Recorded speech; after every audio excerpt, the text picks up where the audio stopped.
With Honeycomb for Frontend Observability, you not only get real user monitoring's ability to see that something is wrong, you can also quickly see what's causing it, even if it's in your backend. It all starts with OpenTelemetry, the open source industry standard for visibility into software. Honeycomb provides OpenTelemetry distribution SDKs for browsers, Android, iOS, and React Native. These SDKs help you quickly configure your front-end applications with OpenTelemetry, provide additional instrumentation features, and enhance your events with platform-specific context. Using these SDKs, you'll capture key debugging data out of the box while standardizing on OpenTelemetry. Each front-end specific Honeycomb Launchpad acts as a jumping-off point for your investigations, with relevant visualizations that allow you to not only monitor, but also debug common concerns to that platform. For example, web developers need up-to-date information on their application's Google Core Web Vital scores. This application's largest contentful paint score is suffering, but where?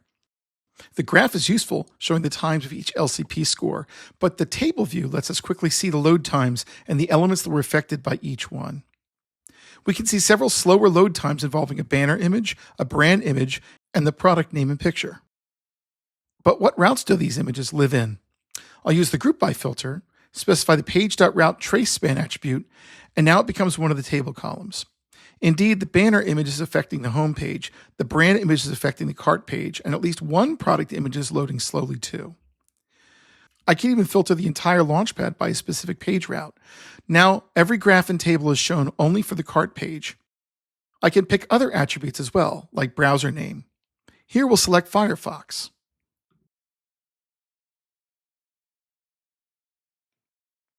Here are two more core Web Vitals issues. Somebody made a change to affect our CSS and caused a ton of layout shifting. I'll run BubbleUp on the worst offenders. BubbleUp searches every attribute to find out what's different in the yellow spans. Searching by the attribute starting with CLS, I can see that an element named Next shifts the page during navigation. How about sluggish user input and responsiveness issues? Well, we have interaction in Next Paint. Let's run BubbleUp on the poor INP events in this time range. Searching on the INP attributes shows two input fields blocking the UI thread, maybe caused by text autocomplete processing. Front-end teams also care about optimizing user journeys. One way to do that is by ensuring network performance stays strong. On the Web Launchpad, I see that the checkout API Endpoint causes an 8-second request in the slowest request by endpoint table. I'll click on that route in the table and select View Trace. This trace shows a slowdown in the checkout service. The trace span highlighted is an HTTP post span from the OpenTelemetry fetch instrumentation. This lets us see the network details. Further down in the call chain, the checkout service's place order span appears to be causing the delay, taking around 8 seconds to complete, with all the activity below happening near the end of that span. Moving up to the top of the trace, we can select the browser front-end's place order span, which triggered the HTTP post fetch call. Let's see the application attributes for that span.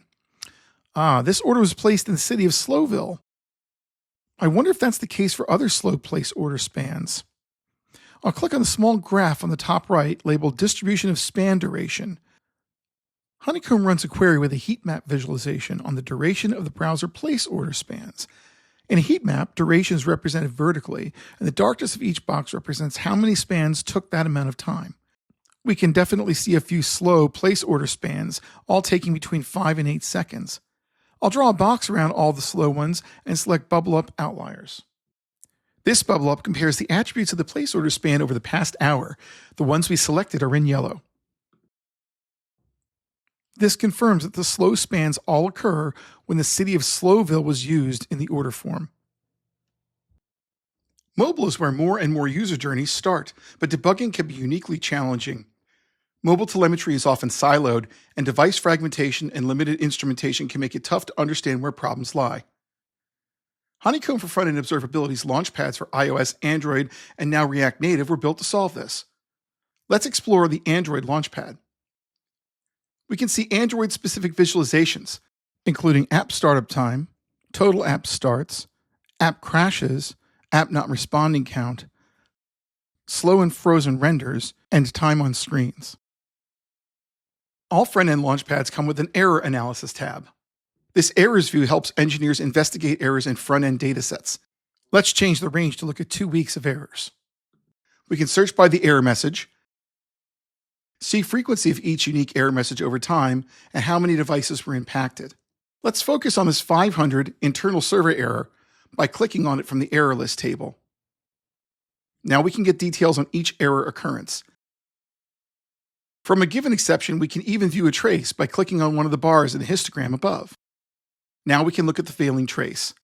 The mobile app's error is recorded when attempting a purchase, so the custom instrumentation records it as an exception, capturing the 500 internal server error in the exceptions log signal. This is caused by catching the error thrown by the post event from the auto instrumentation on the Java OKHTTP library.